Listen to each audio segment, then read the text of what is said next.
Hello friends, welcome to மக்கள் சேவை channel. இன்றைக்கி நம்ம பார்க்க போகிற டாபிக் என்ன பார்த்தீங்கன்னா, இ சேவை மையம் பற்றின ஒரு முக்கியமான அப்டேட் தான் பார்க்க போகிறோம். அதாவது தமிழ்நாட்டில் உள்ள அனைத்து கிராமங்களிலுமே இ சேவை மையம் புதிதாக ஆரம்பிக்கதான் தமிழக அரசு சொல்லியிருக்காங்க. இப்போ அதை பற்றின ஃபுல் இன்ஃபர்மேஷன் தான் இந்த வீடியோலேருந்து பார்க்க போகிறோம். இந்த வீடியோ ஸ்கிப் பண்ணாமல் ஃபுல்லாக பாருங்கள். அது மட்டும் இல்லை, இந்த வீடியோ நிறைய பேருக்கு ஷேர் பண்ணுங்கள். இது வரைக்கும் நம்ம சேனலை சப்ஸ்கிரைப் பண்ணாதவங்க சப்ஸ்கிரைப் பண்ணிக்கோங்க. அப்படியே பக்கத்தில் இருக்க பெல் ஐக்கனையும் ப்ரெஸ் பண்ணிக்கோங்க.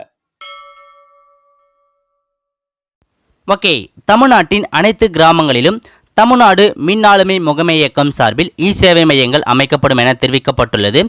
தமிழகத்தில் அரசு இ சேவை மையங்கள் பல கிராமங்களில் செயல்பட்டு வருகின்றன. இந்நிலையில் அரசு இ சேவை மையங்கள் இல்லாத கிராமங்களில் புதிதாக ஆரம்பிக்க அரசு முடிவு செய்துள்ளது. இது குறித்து தமிழக மின் ஆளுமை முகமை இயக்க தலைமை செயல் அதிகாரி கே விஜயேந்திர பாண்டியன் கூறுகையில், தமிழகத்தில் 12,500 கிராமங்கள் உள்ளன. அந்த கிராமங்களில் தற்போது 5,000 கிராமங்களில் மட்டுமே அரசு இ சேவை மையங்கள் செயல்பட்டு வருகின்றன. மீதமுள்ள கிராமங்களில் மின் ஆளுமை முகமை இயக்கம் சார்பில் இ சேவை மையங்கள் ஆரம்பிப்பதற்காக திட்டமிடப்பட்டுள்ளது. மேலும் இ சேவை மையம் ஆரம்பிப்பதற்கு தேவையான வசதிகள் உள்ள நபர்களுக்கு அனுமதியும் வழங்கப்படும் சொல்லியிருக்காங்க. இ சேவை மையங்களில் அரசு சேவைகள் மட்டுமல்லாமல் வேறு பல சேவைகள் வழங்கவும் திட்டமிடப்பட்டுள்ளது என்று அவர் கூறியுள்ளார்.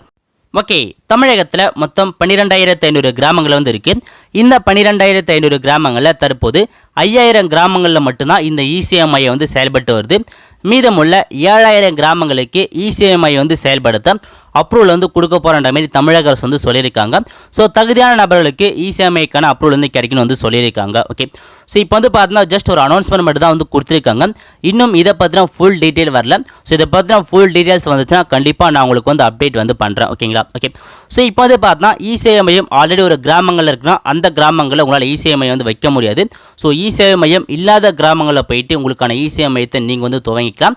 இப்போ பார்த்தீங்கன்னா ஒரு டிஸ்ட்ரிக்ட் இருக்குன்னா அந்த டிஸ்ட்ரிக்ட் இ டிஸ்ட்ரிக்ட் மேனேஜருக்கு தெரியும்.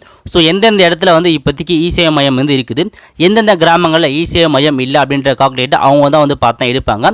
ஸோ அந்த ரிப்போர்ட் எடுத்து அவங்க தான் கவர்மெண்ட்டுக்கு அனுப்புவாங்க. ஸோ அதுக்கப்புறம் தான் இதை பார்த்தா ஃபர்தர் டீட்டெயில்ஸ் நமக்கு கிடைக்கும். ஓகே, மேக்ஸிமம் பார்த்தா சிஎஸ்சி வச்சுருக்காங்க பாருங்கள், அவங்களுக்கு தான் இந்த இ சேவை மையம் கிடைக்கிறது அதிகபட்ச வாய்ப்புகள் இருக்குன்ற மாதிரி ஸோ மேனேஜர் சொல்லியிருக்காங்க. ஸோ சிஎஸ்சி வச்சுருக்கவங்க உங்களுக்கான நிறையா சர்வீஸை நீங்கள் பண்ணுங்கள். சிஎஸ்சியில் இருக்க எல்லா சர்வீஸுமே நிறையா நீங்கள் பண்ணிட்டே இருந்தீங்கன்னா கண்டிப்பாக உங்களுக்கான இ சேவை மையம் கிடைக்கின்ற மாதிரி ஸோ மேனேஜர் சொல்லியிருக்காங்க.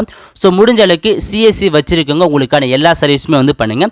அப்படி பண்ணால் மட்டும்தான் உங்களுக்கான இ சேவை மையம் கிடைக்கிறதுக்கான வாய்ப்புகள் அதிகமாகவே இருக்குது. ஓகே, அவ்வளோதான் ஃப்ரெண்ட்ஸ். இதை பற்றின அப்டேட் வந்துச்சுன்னா கண்டிப்பாக நான் உங்களுக்கு இன்ஃபார்ம் பண்ணுறேன்.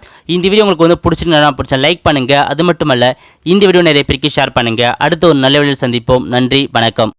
இந்த வீடியோ உங்களுக்கு பிடிச்சிருந்தா லைக் பண்ணுங்கள். ஏதாச்சும் டவுட்ஸ்னால் கமெண்ட் பண்ணுங்கள். இந்த வீடியோ நிறைய பேருக்கு ஷேர் பண்ணுங்கள். அடுத்த ஒரு நல்ல வீடியோவில் சந்திப்போம். நன்றி, வணக்கம்.